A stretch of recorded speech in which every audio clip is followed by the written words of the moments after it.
Well, Saturday in Bloomington will be a bit more interesting with UCLA heading to see number 2 Indiana. The Bruins start the season off 0-4, but fast forward to those past 3 games.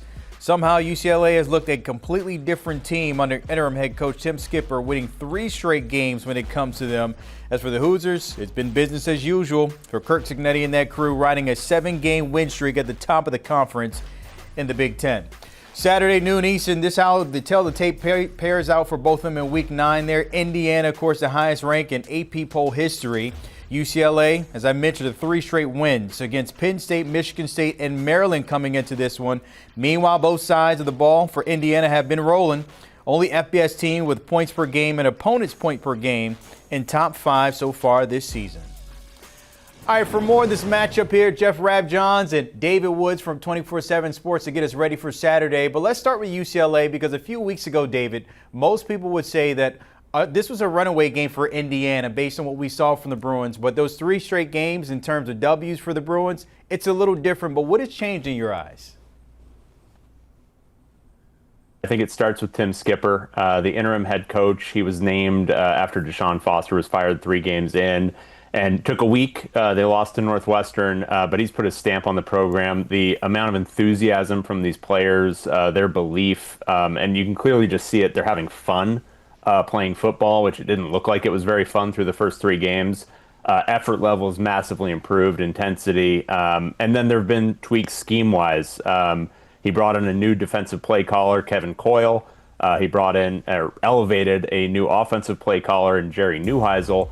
And they've put their stamp on the program, and I would say the schemes have improved. They're more aggressive on defense, and then offensively, there's just a better plan in place. It's not a bunch of movement just to move. It's, they're trying to get guys in space a lot better. And it's just been overall just a massive improvement, and you've got to give a ton of credit to Tim Skipper and then the 2 assistants he's named in Kevin Coyle and Jerry Neuheisel. Yeah, I think it's definitely, what I look at it, what I see is a 3-0 team. Okay, I'm looking at who are you under the current head coach and the current coordinators. They're rushing for 233 yards per game, as you saw there in the graphic. Their time of possession in these 3 games, 36.5, which means they have almost a 13-minute per game time of possession edge. That's huge. 50% conversions on 3rd down, 70% conversion on 4th down. They've gained 2 possessions on fake punts. So that's obviously times you're taking the ball away from your opponent. And they've outscored their opponents 58-17 in the first half in these past 3 games. So I think this is a very good UCLA team as it has played these last 3 games under the current construction of the coaching staff. I think they're really good. The way they're running the ball is really impressive. The way they're keeping the ball and their willingness to take some gambles, go for it on 4th down. Some of the plays they've run on 3rd and long, very creative. The 2 fake punts, certainly willing to take some risks. So it's a team that's been productive in these 3 games, and it's a team that's kind of looking at it like, hey, not a lot to lose. Let's roll the dice, boys. A wrinkle we didn't see in the first 4 games, Jerry Neuheisel and Nico Malialov. A lot of people, David, thought that, Nico made the wrong move leaving Tennessee and going to UCLA. It was like, this isn't a fit. That is a different ball game the past 3. What has been key for both of them in terms of getting this offense moving? Huge amount of it has been simplification. I think there was a lot of complexity in Tino Sunseri's scheme through the first 3 games, and it wasn't gelling at all with any of these guys, but especially Nico. I think with what Coach Neuheisel, Jerry Neuheisel, has done, and this is something that the receivers have echoed, is just make things simple. When you see this look, it's you run a short out. When you see this look, you're running a short post. And it's just changing things so that everyone knows what everyone else is doing. A lot of guys have talked about we've got a better understanding now of what every different part of this scheme is trying to do. And it's not that it's gotten more complex, it's gotten a lot simpler with that. And it's allowed them to play more freely. And it's allowing them to do things like putting in some wildcat formation that isn't hard to prepare as an offensive guy, but it makes it harder for the defense to adjust their own look to it. So there's been a lot there. And I think Nico has really thrived in this last 3-week period. Had a little bit of a tougher outing against Maryland, but he's been able to use his legs a lot more. I would say his accuracy has looked better now that he's not having to think quite as much every single play. And you're starting to see him grow again as a quarterback. I would say at the beginning of the year, he looked like he'd almost regressed from where he was at Tennessee. Now he looks like he's in that progression phase again, and you can start to see the guy that everyone was talking about as a top draft pick. You can start to see him emerging again. These last 3 games have been really impressive for him. That unit has averaged 33 points per game and 233 those past 3 games, as you mentioned there, David. On the opposite side, Curt Cignetti mentioned this week he is not overlooking the Bruins. We didn't expect that, but however, you have to believe his sights are a little bit bigger in terms of winning the conference and possibly a title. And Jeff, I'm curious, what have you been hearing about those conversations in terms of their goals? Yeah, I mean, I remember the first time we sat down with him after a day or two after he was hired, and one of the things he kept saying when we asked questions, he said, there are no self-imposed limitations. And even asked, like, okay, what qualifies as a successful season? No self-imposed limitations, Rabbi. We are going to aim for anything and everything. And it's really amazing. It's almost like a mythical story coming to life right in front of us. I mean, this is the program that has the most losses in major college football history. They just went to the college football playoff. Now they're sitting there number 2 in the country. They've got one of the best defenses in the country. They're number 2 in tackles for loss, number 4 in scoring defense. They're on the offensive side. You've got a Heisman Trophy candidate, front runner in some places if you want to look at sportsbook stuff, and they're number 4 in the country in scoring offense. It's really just it's more than even the most fanciful dreams of IU fans. They never imagined this. They wanted to become maybe Iowa or Wisconsin, win 8 games with some regularity, maybe have a magical 9-win season, something like that. And now you're talking about a team that has been to the playoff and is not only in position to win the playoff, be in the playoff this year, could win games, could make a run. And if they stay on course, they're set to play number 1 ranked Ohio State here in Indianapolis in the Big Ten championship game. Things just beyond the wildest dreams of most IU fans. David, on the flip side, when you talk about quarterback play, Fernando Mendoza, 21 touchdowns, 2 interceptions. In other words, he takes care of the ball. The reason why they're number 2 in the land. What are you hearing about the defensive plan dealing with him? It's going to be a challenge. This is probably, without a doubt, the biggest challenge for UCLA this year. Fernando Mendoza, UCLA is familiar with him, I think, institutionally, since he was at Cal for so long. But he's a really, really tough guy to defend because not only is he, and he's improved a lot in this scheme, too. I think you've got to give credit to Indiana's scheme because they made Curtis Rourke into a much better quarterback. They're making Fernando Mendoza into a Heisman contender, which he wasn't at Cal. But he's been super impressive. He's really accurate, and he can make plays with his legs. He's a good athlete. He's got mobility on the edge.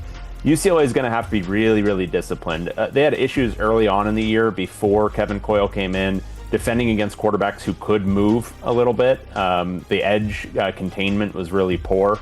I think Indiana's not super invested in getting him out and running, but I think that's something UCLA is going to be cognizant of. But I think they're just going to have to play really, really disciplined and gap-sound football. Indiana's just an extremely sound team. They throw it pretty well. They run it really well. It's going to be very, very challenging for UCLA's defense. But they've shown significant improvement as well in the last 3 weeks. They played a really impressive game against Maryland. This is just an entirely different beast, and they're going to have their hands full. 2 quarterbacks that can get it done when in terms of through the air and also through their legs there. But on Saturday at noon Eastern, of course, we need an expert pick here. Jeff, I'll start with you with home field advantage. Yeah, I think Indiana wins this one pretty handily. I think they have a great respect for what UCLA has done in its last 3 games. But one of the biggest things Curt Cignetti hammers to his team is as soon as Saturday is done, that is over. He likes to use the phrase, rip the rearview mirror off, focus on the next game. And Cignetti, Bryant Haynes, Mike Shanahan, all of them, they understand that there's a real opportunity here to do something not just special in terms of IU's history, but something truly special on the national scene. So I think they're going to be very focused. I think they were a little sloppy defensively in the first quarter or so against Michigan State, took some bad angles. They've looked at that film and gone, okay, we got to be really prepared from the jump. And, Fernando Mendoza is just having a clear Heisman candidate contending type season, and he's really difficult to stop. And what's really impressive to me is the numbers. The numbers are great. Sure, 21 touchdown passes, 2 interceptions. Everybody can look at that and go, wow. But when you look at the kind of throws he's making NFL throws. And it's not just like one a game or two. You're getting the points 3, 4, 5 times. You're like, wow, that's an NFL throw. When I was covering the Indiana game at Oregon, there was actually an NFL scout sitting to my left, and he just kept going, wow, whoa. Did he just throw that? I was like, yeah. So I just think Mendoza is incredibly difficult to stop. And they have really talented receivers. Some people have argued Elijah Surratt, Omar Cooper should be in the discussion for best wide receiving duo in the country. I think that's fair. You got EJ Williams out there who can make plays, who's 6'4" and can just really pop off the turf and get way up in the air. Riley Nowakowski's now making some really impressive catch and runs. IU can actually run the ball as well as they did early in the season. So I just think it's really, really difficult to slow Indiana down, much less stop them. I think what UCLA has done in its last 3 games, very impressive. Great for UCLA, wonderful story. Certainly gives their fans hope. But I think on Saturday at Memorial Stadium, I think Indiana wins, and I think Indiana wins handily. Yeah, I mean, looking at it, I would say Kurt Cignetti this week made it very clear that he is 100% focused on UCLA. And I think the challenge with that is you're facing off against what I consider to be he's going to have a statue at Indiana very soon. He's going to be one of those kind of legendary coaches from just what he's produced already. When you've got that guy's sole focus, I think it becomes a big challenge to try to pull off the upset. I do think UCLA is playing a lot better football. I think Indiana's defense, though, presents a new challenge for Jerry Neuheisel that, Penn State had similar talent, but they were a demoralized team when UCLA faced them, and they were not expecting what UCLA ran out there. This is a really good Indiana defense, and it's a really good Indiana defensive staff, and they have now seen 3 games of Jerry Neuheisel film. I think it's going to be a real challenge for UCLA to score the 24 to 27 points that they would need to have any realistic shot at an upset here, and that would require, as Jeff pointed out, shutting down an offense that it's been very, very good this year. So it's a real challenge, but I like this one as a competitive-ish game at halftime, and then probably something where Indiana ends up winning comfortably. I'd probably go something like 31-14 Indiana. The Hoosiers, by the way, 25 and a hook favorite in this one, also trying to protect a 13-game home win streak when it comes to playing in Bloomington. We will see. Jeff and David, appreciate your time breaking all that down on Saturday at noon Eastern. But don't forget on CBS, we do have a big one, Minnesota and Iowa on Saturday. You can catch on CBS and Paramount Plus at 3:30 Eastern time, of course, in the Big Ten.